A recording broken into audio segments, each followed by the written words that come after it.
Hello racers, this is Know Your Sprint, where I break down a Zwift race finish to help you race smarter, position better, and hopefully take the win. Today I'm looking at the Watopia downtown finish in the reverse direction. It's a pretty straightforward flat sprint, so no stars for slope, but I did give it a 1 star for setup due to the rise out of the ocean tunnel about 1.5 kilometers from the finish, and 1 star for sight, because the finish line does stay hidden around the corner right up until the final 150 meters or so. After a sharp right-hand turn at 600 meters to go, riders pass through a couple of sweeping bends, then pass under 2 bridges, which I'll talk more about later because they're very useful landmarks. We'll be looking at 3 race finishes today, and at the end I've got 3 surefire tips that will help you get a better result here next time you race it. For our first clip, we're going to start at the exit from the ocean tunnel, and this is the last meaningful rise on the course, so you can be sure there'll be some fireworks. Don't try to be too clever through here or worry too much about saving your legs.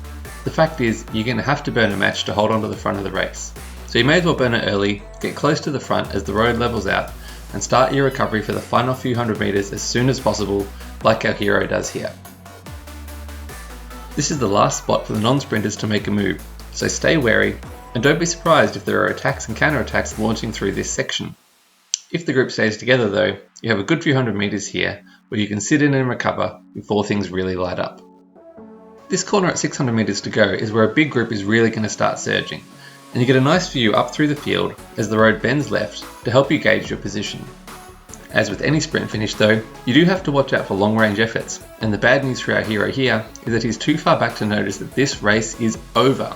And if we pause here, this little blur in the distance goes by the name of Franklin Almeida, and he is gone.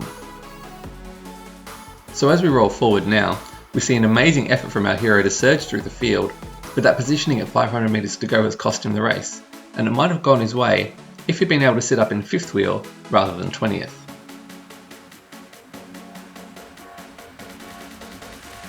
For the next clip, the bunch stays together right up until the end, and I want you to pay attention to Connolly in the yellow and black kit.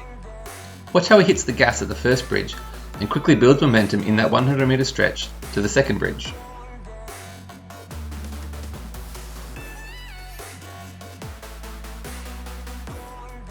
As the finish line comes into view, that speed's going to carry him right around the field for a perfectly timed victory. We see a similar thing happen in this next clip, but before we get there I want to talk about what to do when you hit the front too early, like happens to our hero here. The key is not to panic and drop your wattage completely to get out of the wind. All you're doing is sapping your momentum and inviting the field to surge past you and leave you chasing back on. Our hero here was travelling at 46 km an hour when he hit the front, but when he eased off he dropped to 42 km an hour, so when the bunch caught back on he was straight into a full gas effort just to hold the wheel. My suggestion in these situations is to be patient, hold a steady wattage and keep your speed up. It'll mean you're in the wind a little longer, but it's also a lot easier to latch on, get in the draft, and then come over the top in the final 100 meters. Back to the race though, and the rider to watch is Listen back here in the blue kit, who's calmly been watching this unfold. Once again we see the effort start under the first bridge, sharp acceleration so he's hitting full speed at the second bridge, and then carrying that momentum past the leading riders to a beautifully timed win.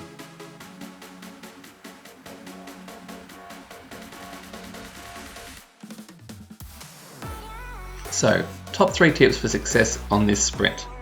Number 1, burn your match early coming out of the tunnel. The sooner you kick, the sooner you can ease off and catch your breath for the finale.